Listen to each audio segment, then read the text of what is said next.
گەڕەکێکی دووچکە بەڵام مێژووی فرە گەورەی هەست.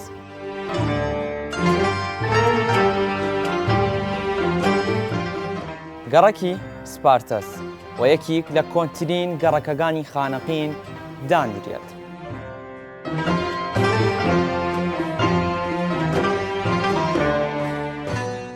جاران ناوی گەڕەکی شاکرمەکینە چی بووە کە پیاوێکی سەرمایەدار بێ و ماڵە دوو قاتێگەی لە چی بووە؟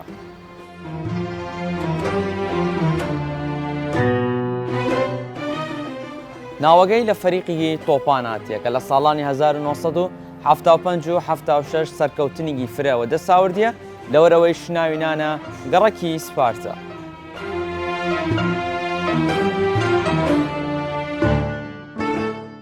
ناوی سپارتە چ دەورا شوونێک لە یونان کە هەمان ناو هەسی.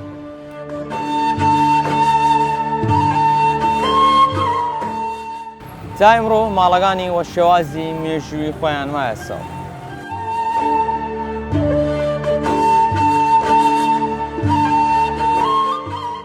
پەنجەم قوتابخانە لە مێژووی شاری خانەقی ناوەتی کەوشنەپی قوتابخانەی مونسریە.